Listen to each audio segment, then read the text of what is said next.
¿Qué tal? ¿Cómo está? Muy buenas noches. Un placer saludarles. Soy Fernando del Rincón. Aquí también desde casa le doy la bienvenida, por supuesto, a su casa también. De nueva cuenta presentándole conclusiones el día de hoy. Y por supuesto estaremos hablando del coronavirus desde todos los ángulos y en todas las regiones. Así que iniciamos.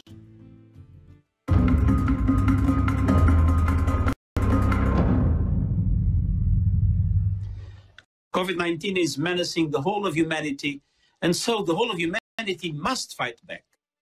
We begin to see the light at the end of the tunnel. Ultimately, the goal is to ease the guidelines and open things up to very large sections of our country as we near the end of our historic battle with the invisible enemy. Asking people to stay at home and shutting down population movement is buying time and reducing the pressure on health systems. Le pido que a partir de este momento me acompañe utilizando la etiqueta numeral Conclu, me quedo en casa. El hashtag es Conclu, me quedo en casa. Así que con esta etiqueta durante todo el programa, por favor, sus comentarios a mi cuenta en Twitter, @soyfdelrincón, @soyfdelrincón. Conclu, me quedo en casa. Esa es la etiqueta. Todavía tenemos una segunda oportunidad para combatir el coronavirus. Esto según la Organización Mundial de la Salud. La pregunta es, ¿la van a aprovechar los gobiernos de los países? Pues deberían, ¿no? Muchos de ellos. A esta hora hay más de 460,000 casos confirmados en el mundo. Y a eso se suman más de 20,800 víctimas mortales. España suma más muertos que China a causa del COVID-19. Más de 3,400. Allá incluso la vicepresidenta del gobierno ha dado positivo. En medio del colapso de los hospitales por el exceso de pacientes y la escasez de material, hay otra crisis emergente. Más de 5,000 empleados del sector salud se han contagiado. El coronavirus. El príncipe Carlos, el heredero al trono británico, dio positivo. Hasta ahora el hijo mayor de la reina Isabel II solo muestra síntomas leves, pero forma parte de la población de riesgo porque tiene 71 años. Vamos a Estados Unidos, ahí se superó la barrera de los 60,000 casos, de acuerdo con las cifras más recientes que tenemos. Se han registrado más de 65,000 contagios y al menos 921 muertos. En el plano político, los legisladores republicanos y demócratas retocan un paquete de estímulo histórico de 2 billones, con B, ¿sí? 2 billones de dólares. Es decir, 2 millones de millones para paliar los efectos económicos de la pandemia. Y de ese tema vamos a estar hablando hoy precisamente con nuestra Gabriela Frías en el espacio económico que le hemos dedicado a la pandemia del coronavirus. Más modesto, pero igual de importante, es el Plan Global de Respuesta Humanitaria lanzado por la ONU. Son 2,000 millones de dólares para luchar contra el coronavirus en los países más pobres del mundo. Si en los ricos, imagínense, los sistemas de salud se ven colapsados, ¿qué podemos esperar de los pobres? ¿Y en nuestra región? Vamos a repasar el estado de los contagios. Hoy empezamos con los 4 países con más casos. Brasil encabeza la lista con más de 2,430 casos y 57 muertos. Le sigue Ecuador con al menos 1,211 casos y 29 muertos. En tercer lugar está Chile con más de 1,140 casos y 3 muertos. Panamá ocupa la 4ª posición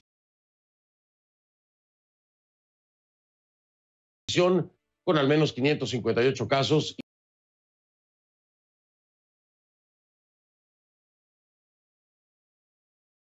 y 8 muertos. Le sigue de cerca Argentina, ocupa la 4ª posición con más de 500 casos y 8 muertos. Bahamas tiene 5 positivos. Belice sigue con 1 caso y en Colombia se registran al menos 470 infectados y 4 muertos. En Costa Rica hay más de 200 casos y 2 muertos. De ahí nos vamos a Cuba, donde los casos aumentaron a 57. Se sigue reportando 1 muerto. En El Salvador hay 9 contagios. Guatemala, 24 y 1 muerto. En Haití son 8 infectados y en Honduras son 52 personas.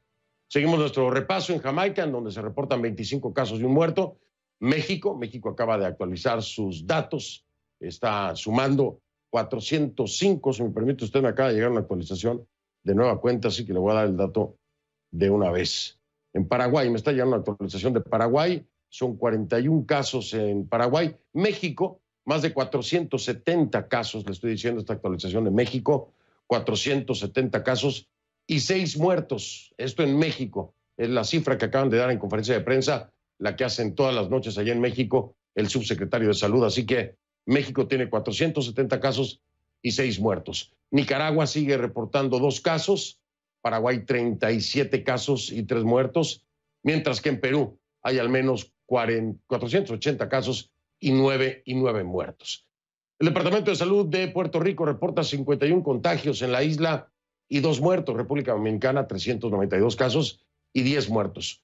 Uruguay 217. Venezuela dice ya más de un centenar de casos. Estas actualizaciones se las voy a ir dando en el momento, por supuesto. 41 casos, le decía, en Paraguay, 39 casos en Bolivia, son las cifras más recientes. Venezuela ya tiene más de un centenar de casos. La cifra previa era de 91, pero han rebasado ya el centenar de casos, y lo que le decía de México. En Brasil, el país más grande de Sudamérica, se comienzan a tomar medidas para frenar los contagios, pero no gracias al presidente Jair Bolsonaro, no, para nada. Al contrario, el mandatario insiste en minimizar la epidemia, la pandemia, y ha exigido que las medidas de confinamiento social activadas por gobiernos locales se restrinjan a los ancianos y enfermos nada más. En un mensaje publicado por el Palacio de Gobierno, Bolsonaro acusó nuevamente a la prensa de generar histeria en la población y dijo que en su caso particular no le tenía miedo a la gripecita, así lo dijo, a la gripecita o el resfriadito que pudiera ocasionar el coronavirus. ¿Es en serio? Entonces una gripecita paralizó al mundo. ¿Cómo le explicamos a Bolsonaro? Pero bueno, si no me cree, escúchelo. No meu caso particular, pelo meu histórico de atleta, caso fosse contaminado pelo vírus, não precisaria me preocupar. Nada sentiria ou seria, quando muito, acometido de uma gripezinha ou resfriadinho, como bem disse aquele conhecido médico daquela conhecida televisão. O que nós queremos ¿En é a serio? solução para o caso. ¿En serio una gripecilla, un resfriadillo?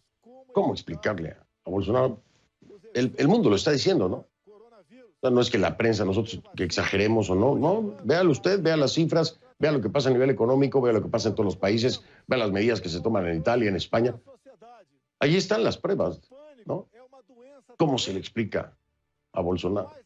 Como nos preguntamos igual, ¿cómo se le explica a Andrés Manuel López Obrador? ¿Cómo se le explica a Daniel Ortega, no? En fin, además las frases de estos mandatarios, ¿no?, provocan muchas cosas. Por ejemplo, la de Bolsonaro provocó, por supuesto, el repudio inmediato de organizaciones defensoras de los derechos humanos en Brasil y en el mundo. Pero Bolsonaro no se detuvo ahí. También preguntó por qué existe la necesidad de cerrar las escuelas en Brasil cuando los más afectados por la pandemia son las personas mayores de 60 años. Esa fue la pregunta que lanzó. La negación de Bolsonaro no ayuda en esta crisis, y mucho menos la improvisación, ¿no? En Ecuador también se critica la gestión del gobierno, aunque el presidente Lenín Moreno dice estar seguro de ganarle la guerra al coronavirus con decisiones oportunas. Decisiones que otros consideran totalmente desacertadas. Este fin de semana la titular del Ministerio de Salud, Catalina Andramuño, que estuvo precisamente aquí en el programa, renunció al cargo. Ella alegaba falta de recursos y otras cosas más. Dice que no se le asignó un presupuesto para la emergencia y denunció además esto que preocupa mucho, la imposición, dice ella, de funcionarios que no tienen conocimiento de salud pública. Mientras tanto, el gobierno informó que destinará 2.500 millones de dólares para atender a los afectados y lanzó una aplicación móvil gratuita llamada Salud EC para atender posibles casos. Vamos a estar hablando de Ecuador, por supuesto. Al regresar, mi invitada es María Paula Romo, que es la ministra de Gobierno del Ecuador. Me acompaña en vivo desde Quito. Estaremos hablando con ella acerca de esto. Y por supuesto, más adelante estaremos hablando también con Salvador Romero para saber qué va a pasar en Bolivia, porque pues no nada más la economía, la política también se ve trastocada y ya hay nueva fecha para las elecciones allá en Bolivia. El futuro del país aún incierto. Ya regresamos. Le doy ahora la bienvenida a María Paula Romo, es la ministra de Gobierno del Ecuador, me acompaña en vivo desde Quito. Gracias, ministra, ¿cómo está? Buenas noches. Buenas noches, ¿cómo están? Qué gusto poder saludarles. Igualmente, ministra, pues gran preocupación, estamos hablando de una situación compleja y de declaraciones que sin duda alguna pues dejan mucho que desear, de acuerdo a la ex titular de la cartera, a la ex ministra Andra Muñoz. Le pregunto yo, ¿qué me dice o qué responden ustedes como gobierno a estos dichos de que no tenía los recursos suficientes para poder trabajar y era difícil enfrentarlo? Parafraseándola, ¿no? ¿Qué responden ustedes a eso? Lo primero es que la situación compleja que enfrenta el país no tiene que ver con las declaraciones de los ministros o de los exministros, sino con una realidad que enfrenta el Ecuador y que enfrenta toda América Latina. La expansión del coronavirus en nuestros países está en un momento todavía de incremento de los contagios, todavía de crecimiento de los contagios. Estamos muy lejos del momento en el que se encuentran los países que ya pudieron superar la crisis, y esa es la mayor dificultad que tenemos en este momento. La salida de la exministra se produce precisamente por las dificultades que tenía y que tuvo en el manejo de esta situación, y 24 horas antes de esta declaración había prensa en la que lo que nosotros hemos dicho es que no es momento de entrar en una polémica política, ya vendrá el momento de rendir cuentas, ya vendrá el momento de ser evaluados, cada uno de los ministros, también la exministra, pero hoy lo que necesitamos es estar unidos para enfrentar la pandemia, es estar unidos para enfrentar una crisis sanitaria que ningún país en el mundo ha podido enfrentar sin que esto represente pérdidas humanas, sin que esto represente miles de contagios. Así que en el país estamos concentrados en enfrentar la emergencia, en respaldar al nuevo ministro, una persona con mucha experiencia y también muy respetado en el país y en el mundo de la medicina. Y la tarea en este momento es una tarea de unidad y de enfrentar la crisis. Ya vendrá el momento para las aclaraciones políticas y para que la población valore las declaraciones de cada uno, pero más que las declaraciones, la actuación. Ministra, perdone que insista en su planteamiento, estoy completamente en desacuerdo con el mismo, perdóneme usted, porque aquí no se trata de declaraciones o no, no se trata de política, se trata de que si en efecto no se tuvieron los recursos, eso es lo que ha traído como consecuencia el alto índice de contagios que hay en el Ecuador, lejos de la política. Y por eso le pregunto directamente para escuchar cómo, permítame, por eso le pregunto directamente para que me responda como gobierno si se tuvieron o no los recursos. No estoy tocando el ámbito político, no estoy tocando nada más que la emergencia y una posible negligencia del gobierno del presidente Moreno, de acuerdo a las declaraciones de la exministra de la cartera. Así que no nos desviemos ni andemos por las ramas. Aquí le pregunto yo, dice ella, no tuvieron los recursos suficientes. Incluso menciona que no estaba de acuerdo en que se le impusieran funcionarios sin conocimiento. Esto no tiene nada que ver con el ámbito político. Si son dos realidades que se comprueban, ese es el resultado, la negligencia de lo que hoy están viviendo los ecuatorianos. Así que perdóneme, ministra, su respuesta no me convence y creo que los ecuatorianos tampoco. ¿Podría ser más clara? ¿Hubo o no los recursos? ¿Y hay o no imposición de funcionarios que no tienen conocimiento del tema? Mire, probablemente usted puede insistir sobre este tema y concentrarse en las declaraciones porque ese es su trabajo. El nuestro es enfrentar la crisis y es tomar decisiones. Y quiero comentarle con montos el tema al que se ha referido, que es el tema de la inversión en salud. El año pasado, el año 2019, por fuera del tema de los sueldos, de los salarios, de los médicos, porque en esa materia el Ecuador invierte más o menos 3.000 millones de dólares cada año. Por fuera de eso, las inversiones del Plan Anual de Inversiones ejecutadas entre enero y febrero del año 2019 alcanzaron 90 millones de dólares. En el año 2020, ese mismo rubro, esa misma partida presupuestaria, significó 135 millones de dólares en números cerrados, aproximadamente. Eso es un incremento de casi el 40% de la inversión comparado con el año pasado. Si usted me pregunta si esto es suficiente, yo le diría que no. Ningún país ha tenido recursos suficientes, ni materiales ni humanos, para enfrentar esta crisis. Pasó en Asia, está pasando en Europa, está pasando en Estados Unidos, va a pasar en América Latina. Es la característica de esta pandemia. Por supuesto, lo que pasa con esta pandemia, con la velocidad del contagio, con el porcentaje de personas que requieren atención especializada, lo que pasa es que desbordan los sistemas de salud pública. Entonces, no hay declaración que valga, no hay disputa política, no es irse por las ramas, es enfrentar la realidad en toda su dimensión.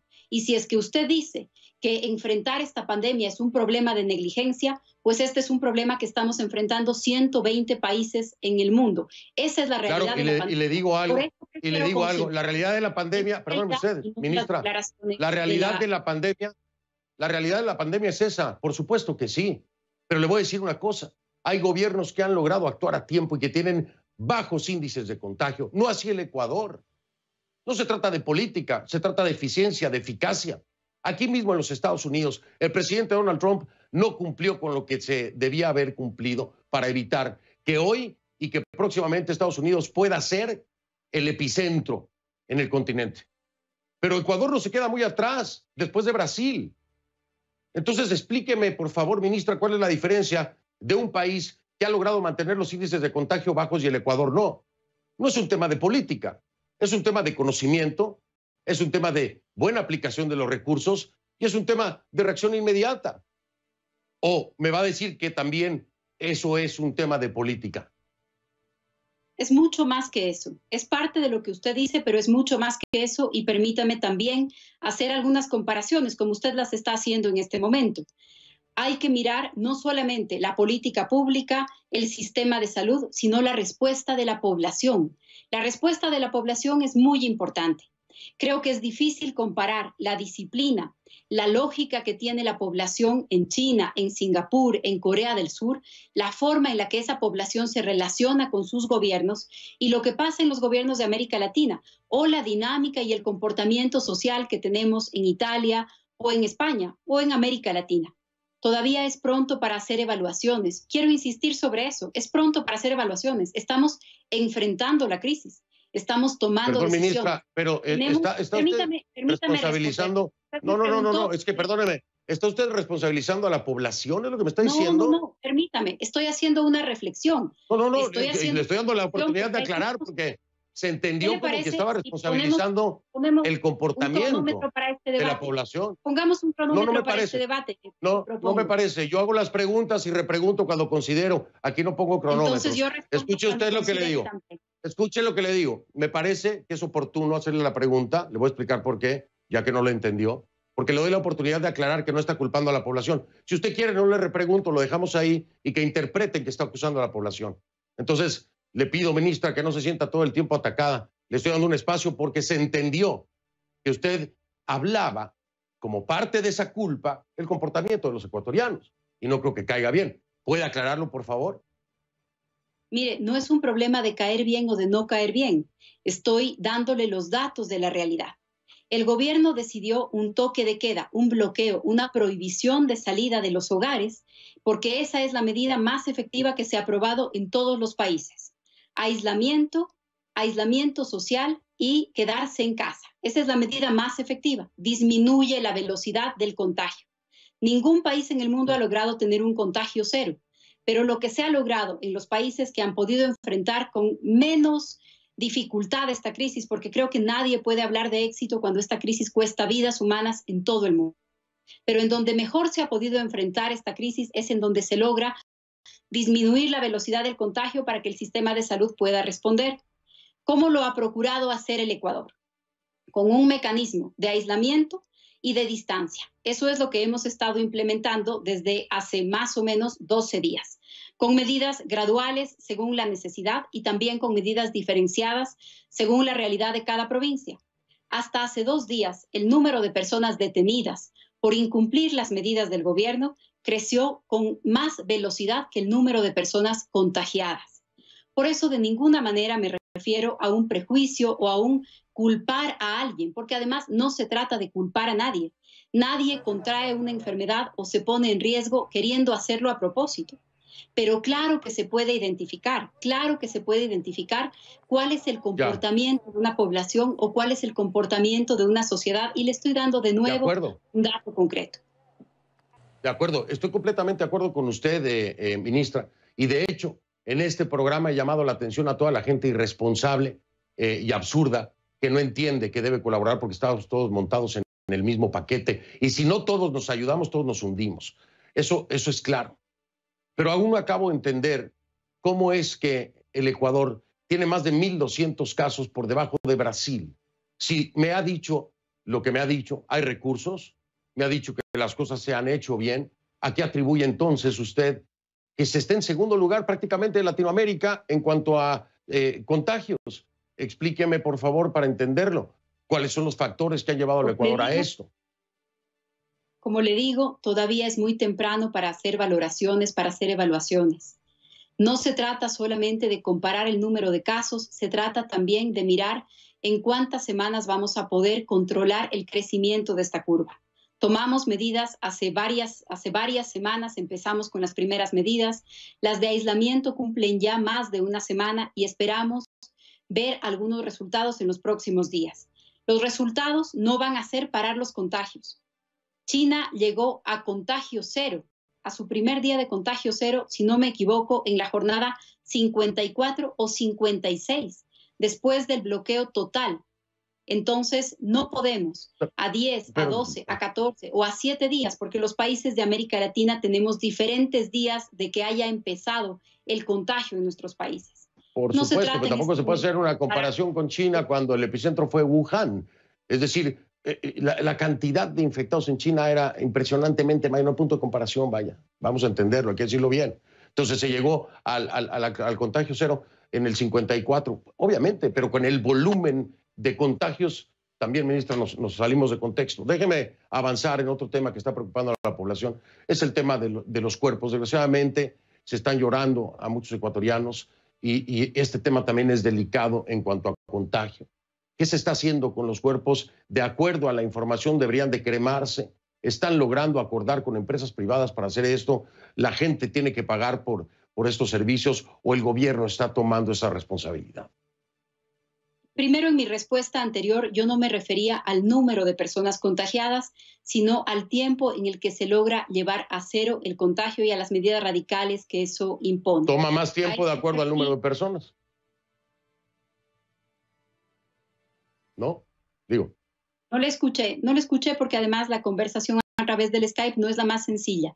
Pero le decía que en la respuesta anterior me refería al número de días después de los que se logra un contagio cero. A eso es a lo que me refería y estamos muy lejos de poder hacer esa valoración. Ahora usted me ha preguntado sobre el tema de las personas que pierden la vida, sobre las personas que mueren como consecuencia de esta enfermedad.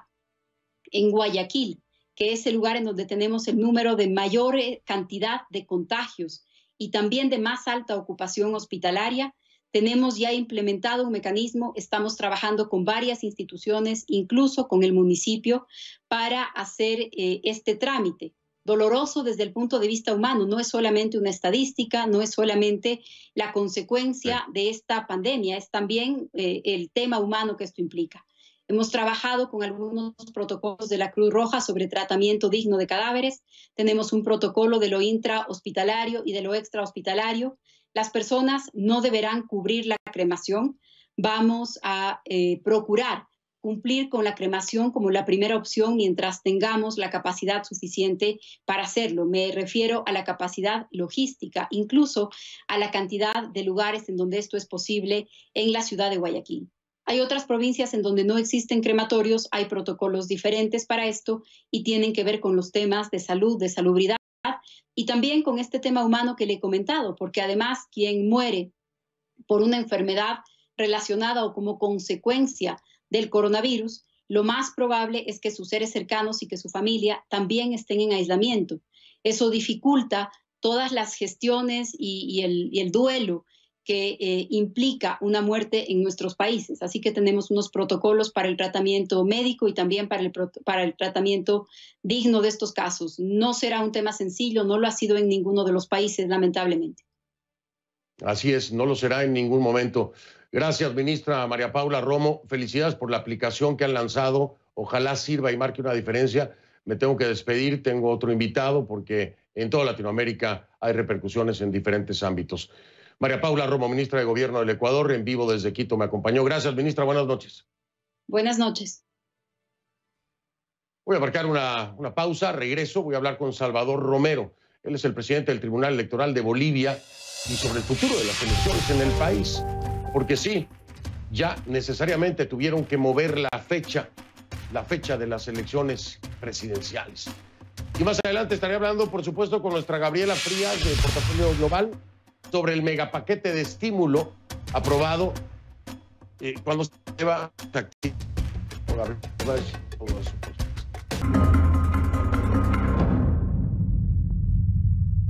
La emergencia médica que ha generado el coronavirus ha afectado la vida cotidiana en formas inimaginables. En Bolivia, por ejemplo, la pandemia ha frenado los comicios presidenciales que estaban pautados para el próximo 3 de mayo. Sí, los tuvieron que parar, ¿no? La decisión fue anunciada por el Tribunal Supremo Electoral y cuenta con el aval de las distintas fuerzas políticas participantes, quienes ahora trabajan en consenso para buscar una nueva fecha. Estos nuevos comicios se dan luego de las fallidas elecciones del pasado mes de octubre, donde el entonces presidente Evo Morales se decretó ganador. Esos comicios fueron anulados, ya lo sabe usted, un reporte de la OEA, una auditoría, en donde prácticamente se denunciaban pues irregularidades que llevaban como consecuencia o conclusión a un fraude electoral, ¿no? La situación, bueno, provoca la renuncia de Morales, lo conoce usted, y desde entonces en Bolivia están batallando para tratar de retomar la normalidad y las elecciones del 3 de mayo tenían ese propósito. No obstante, como parte de las medidas para frenar los contagios en Bolivia, el gobierno de la presidenta Yanine Áñez decretó emergencia nacional, además de la prohibición de eventos masivos, el cierre de fronteras, la suspensión de vuelos y la restricción de transportes. Según datos de la Universidad Johns Hopkins, que contabiliza los casos a nivel mundial, Bolivia tiene 32 contagios confirmados, un número hasta ahora bajo, afortunadamente, si lo compara con otros países como Brasil y Ecuador, por ejemplo, ¿no? Pero vamos a hablar un poco acerca de qué es lo que van a hacer, porque pues hay temas constitucionales, hay una necesidad de definir el rumbo democrático del país y hay candidatos a la espera y votantes a la espera de poder ejercer su derecho. Vamos con mi invitado, que es uno de los protagonistas.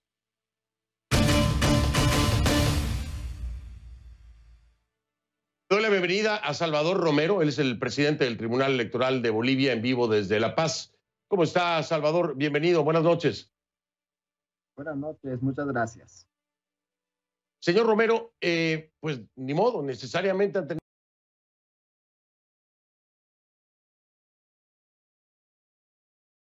tenido que frenar, posponer, mover una vez más una elección presidencial.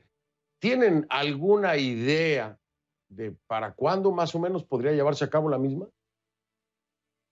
Cuando el gobierno decretó la cuarentena en Bolivia, el Tribunal Supremo Electoral suspendió el calendario electoral por un lapso inicialmente de 14 días y al mismo tiempo convocó a todos los actores políticos a buscar de manera consensuada y de manera concertada poder definir una nueva fecha para la jornada de votación. Bolivia estaba aproximadamente a 45 días de esa jornada de votación y estamos buscando, bajo la iniciativa del organismo electoral y con la participación de todas las candidaturas, poder definir, fijar una nueva fecha que le dé certeza al proceso electoral y que al mismo tiempo preserve la salud pública de los bolivianos. Por supuesto. Sin embargo, es muy difícil apuntar hacia el futuro para saber si se va a poder llevar a cabo esto en los próximos 3, 4, 5, 6 meses. Es un momento muy difícil y muy incierto, pero mientras tanto continúan corriendo las campañas, continúa preparándose cada uno para tratar de conseguir la presidencia o pasar a una segunda vuelta. Pero también hay una constitución que, pues, de alguna forma obliga a que se cumplan ciertos tiempos. ¿Cómo trabajar con eso, Salvador Romero? ¿Cómo poder trabajar con un coronavirus, una elección presidencial y una constitución que irá marcando tiempos también para no ser pues, pasada por encima, ¿no?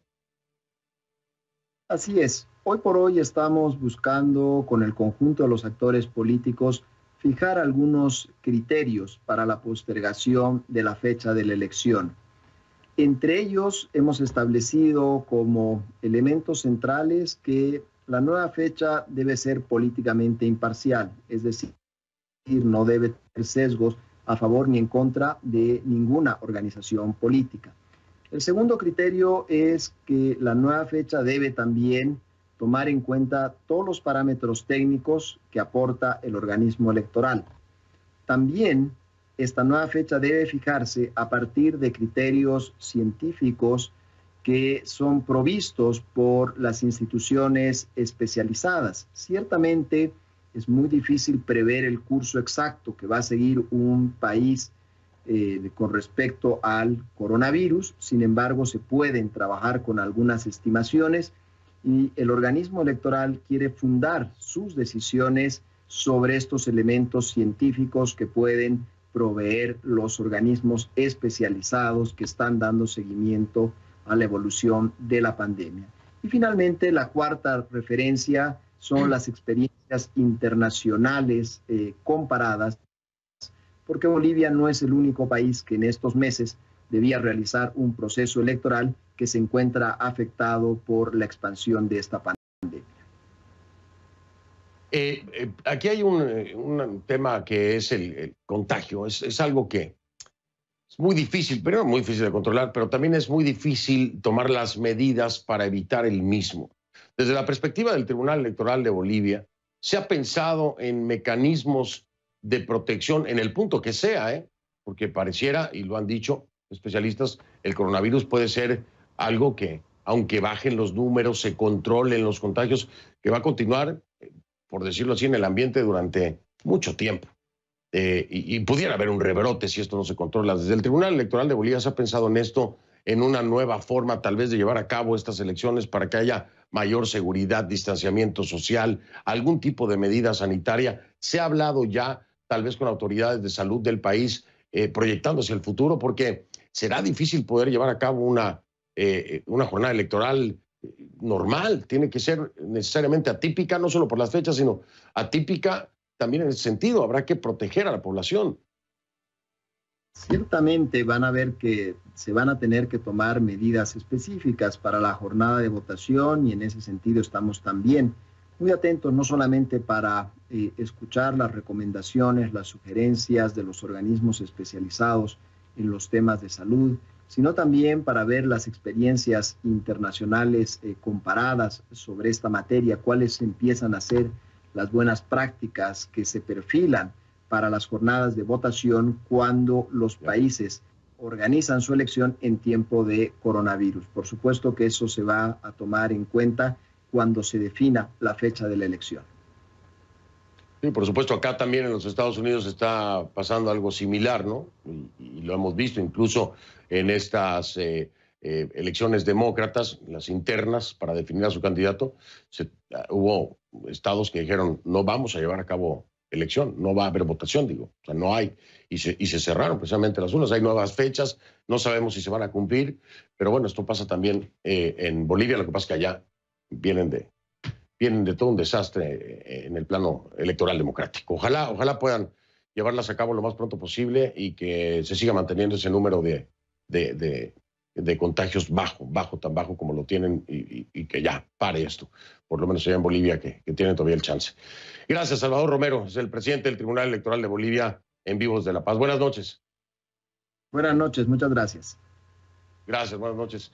Voy a hacer una pausa, ya regreso con Gabriela Frías, mi compañera de Portafolio Global. Billones de dólares de alivio acordados. ¿Para quiénes? ¿Por cuánto tiempo? Bueno, pues de eso vamos a hablar con Gabriela.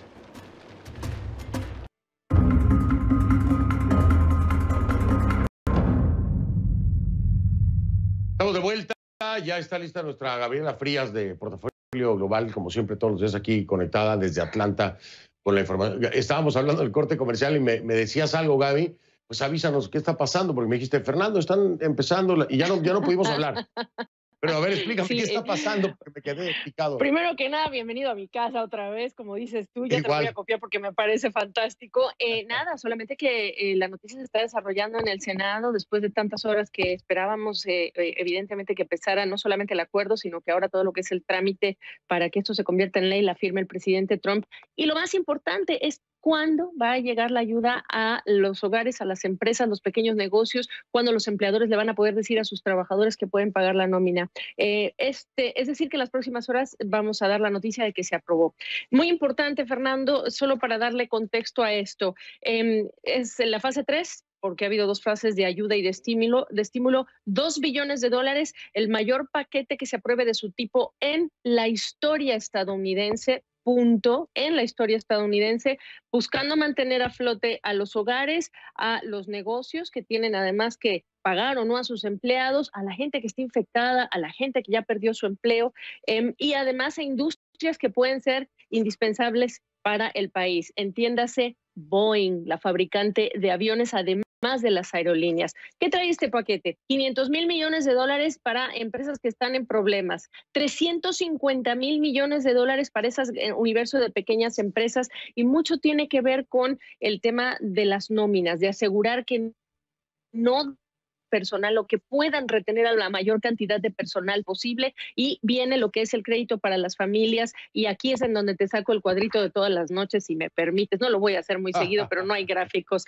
75 mil, dime cuánto ingresa usted al año y le diré hasta dónde le toca y cuánto le toca. Cuando subimos a 99 mil, $100 mil de ingresos es cuando estamos hablando de que ya se desfasa esta ayuda. Son $1,200 por individuo, aquí está el intento de individuo, por familia, por lo tanto serían $2,400, por niño $500. Una parte importantísima también, Fernando, que fue lo que trabó la negociación y la aprobación, es este otro número que está en rojo, los $600, que se refieren a cuánto se extienden los subsidios por desempleo, que es algo que existe a nivel federal, que se complementa a nivel estatal. Se hablan de $600 a la semana directamente por 13 semanas más, además de lo que traería el Estado. Esto es importante porque además esos beneficios se están extendiendo a todo tipo de categorías de trabajadores, incluyendo aquellos que son contratistas, el conductor de Uber, por ejemplo. Y este caso se ha mencionado mucho porque el propio presidente de Uber se reunió con los legisladores a decir: ayuden a mis conductores. Esta era la parte que esperaba mucha gente escuchar. Datos para ti interesantes, y ahora pasamos a hablar de los cuándo, pero que me parece importante. Hay restricciones para quienes van a recibir esta ayuda, empresas que no van a pagar dividendos, es decir, no favorecer al accionista, sí al trabajador. La idea es retener a los trabajadores. Al mismo tiempo, no pueden tener ayuda de este tipo funcionarios electos ni familiares. Esto los demócratas lo promovieron pensando en Donald Trump y su familia, entre otros funcionarios públicos que podrían verse beneficiados. Tú sabes que el presidente Trump tiene hoteles. También importante, no habrá dinero de esta bolsa para el muro fronterizo, porque hay lugares o rubros o fondos desde donde sale y ha sacado la administración Trump dinero para lo que es financiar la construcción del muro fronterizo. El cuándo, mi última tabla, Fernando, el cuándo. En 2001, cuando la crisis de 2001, y estamos hablando ahí de otro tema, 6 semanas para llegar los cheques, es mucho tiempo. En 2008, la crisis financiera, se tardaron 3 meses. 2020 está diciendo el gobierno que cerca de abril 6 salen los cheques. Eso es un problema para mucha gente. Exactamente. Ese es un problema para mucha gente, y los exfuncionarios de la Casa Blanca, execonomistas, en las grandes discusiones están diciendo: ¿qué tal que tenemos a las empresas que procesan estas nóminas y que se encarguen ellas en lugar de que sea el correo? ¿Qué tal que hacemos que los bancos vayan con los clientes que ya tienen y les empecemos a dar este dinero porque lo necesitan para cubrir rentas, para lo que tú me digas? Así que el tema de desafío va a ser la implementación. El tiempo apremia, y si no se aprueba lo antes posible, Fernando, todo el avance que vimos en las bolsas en los últimos 2 días se puede poner en riesgo, se puede comprometer, se puede evaporar. Por supuesto que sí, porque hubo una buena recuperación, ¿no? Veíamos ya que como que pintaban mejor las cosas, pero esto va a ser, como dice Gaby, va a ser un gran reto. Oye, Gaby, que pases buena noche y te veo mañana. Ahí me invitas a tu casa otra vez, ¿no? Claro que sí. Hasta mañana. Hasta mañana. Gabriela Frías, de Portafolio Global. Hago una pausa. Regreso. Soy Fernando del Rincón, como siempre le digo, si no lo vio en conclusiones, no lo vio. Muchísimas gracias por haberme acompañado. Continuamos transmitiendo en casa y bueno, espero que muchos de ustedes, si no habían entendido, ahora entiendan lo importante que es. Sí, tal vez eres muy joven y tal vez no te vaya a hacer nada el coronavirus, pero tal vez tú o por tu culpa pueda morir alguna persona vulnerable, ¿no? Un abuelo, una abuela.